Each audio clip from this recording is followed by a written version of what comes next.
যেদিন যেতে হবে ওই মাজার সুতোটাও কেটে দেবে।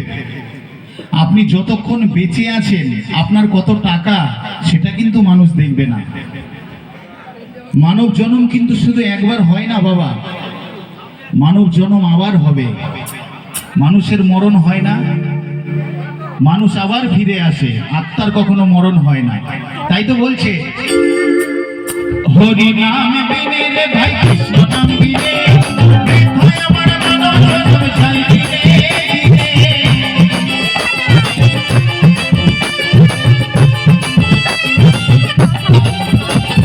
হরি নাম বিনে রে ভাই, কৃষ্ণ নাম বিনে বৃথায় আমার মানব জন্ম যায় বিনে। গোপাল বলে এই হরি নাম, গোপাল বলে এই হরি নাম জীবনে সম্পদ।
অনেক ধন্যবাদ।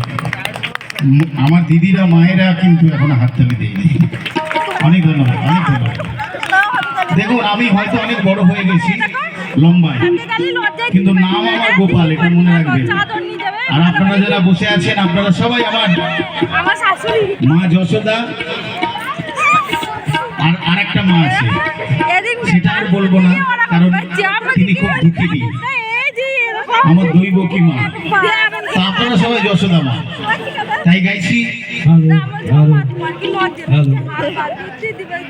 তো গোপাল হালদারের গানে সন্তুষ্ট হয়ে কমলনগর নিবাসী মানব বিশ্বাস 10টি টাকা পুরস্কৃত করতেন। জোর করে হাততালি, আরে ভাই হাততালি লাগাও, একটু আনন্দ দাও, শিল্পীকে আনন্দ দাও। অনেক অনেক ধন্যবাদ। দেখুন একটা কথা বলি, এই দান কিন্তু সবাই করতে পারে না। দান করতে গেলে অনেক বড় মন থাকতে হয়। দেখবেন আমাদের অনেক লক্ষ লক্ষ কোটি কোটি টাকা আছে অনেক মানুষের, সেই মানুষটা কিন্তু সাধু সেবা দিতে পারে না। অনেক মানুষ আছে দিনমজুরি খেটে খায়, সেই মানুষটা সারাদিন অক্লান্ত পরিশ্রম করে বাড়িতে আসে, দুপুরবেলা নিজের খাবারটা না খেয়ে অতিথিকে দিয়ে খাওয়ায়। সম্পূর্ণ মনের ব্যাপার। অনেক বড় মন নিয়ে যিনি দান করেছেন, আমি বাবা শ্রী শ্রী সত্যপীর ঠাকুরের কাছে প্রার্থনা জানাবো আমার এই দানি বাবার যেন মঙ্গল হয়। হ্যালো, অক্ষয় মন্ডল চৌরের ভাই 10টি টাকা পুরস্কৃত করেছে। জোর করে হাততালি। অনেক ধন্যবাদ, অনেক ধন্যবাদ। অক্ষয় বাবুর যেন কল্যাণ হয়, কিছুই থাকবে না, শুধু দান থেকে যায়। দেখবেন এখনো দেখা যায় আমার ঘরের মা বোনেরা বয়োজ্যেষ্ঠ যারা, তারা রামায়ণ কীর্তন আর কবি গান আর বাউল গান শুনতে গেলে আঁচলে করে কিছু খুচরো পয়সা নিয়ে যায়। কেন জানেন? বাউল হচ্ছে নদিয়া গৌরাঙ্গ মহাপ্রভুর একটা অংশ, আর আপনারা তার পাশেই থাকেন, নবদ্বীপেই আমার মহাপ্রভু ধাম, আপনারা সেই ধামেরই মানুষ। তাই বাউল কবি কীর্তনকে দান করলে সেই দান গৌরাঙ্গ মহাপ্রভুর কাছে পৌঁছে যায়। তাই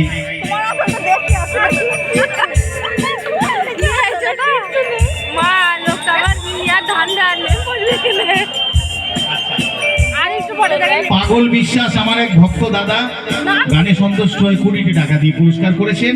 একটু জোর করে হাততালি দেবেন। হ্যাঁ, আরেকটি কথা, দাদা বলছে একটু সামনে এসে এসে মাঝে মাঝে গাইবেন, তাহলে আমরা মুখ দেখতে পারবো। আসলে কি সত্যি কথা বলি, আপনারা যেমন আমায় দেখতে পাচ্ছেন না বক্সের জন্য, আমি লাইটের জন্য আপনাদের কাউকে দেখতে পাচ্ছি না। তার জন্য মাঝে মাঝে আমি সামনে আসছি এবং বাদিকে যাচ্ছি। আজকে এই অনুষ্ঠানের ভক্ত শ্রোতা কি বাবা, অসম্ভব ভালো ভদ্র শ্রোতা এবং গানের ভক্ত শ্রোতা। আমি গিয়ে শোনাচ্ছি আমার জীবনের শ্রেষ্ঠ গান, গর্ভধারিণী মাকে নিয়ে একটি গান। আমারই কথা শুনে গত 2015 সালের 5ই নভেম্বর কলকাতার রবীন্দ্র সদনে একটি জেলা ভিত্তিক কম্পিটিশনে আমি এই গানটি গেয়ে নদিয়া জেলার ফার্স্ট হয়েছিলাম। গানটি আমি গেয়ে শোনাবো, একটু মন দিয়ে শুনবেন। হাবড়া থেকে 3টি ছেলে যে প্রজেক্টে কাজ করতে এসেছে তারা 20 টাকা পুরস্কৃত করেছে গোপাল হালদারকে। জোর করে হাততালি দেবেন, জোর করে। অনেক ধন্যবাদ, অনেক ধন্যবাদ। আমি এই পুরস্কার আশীর্বাদ ভেবে মাথায় তুলে নিলাম।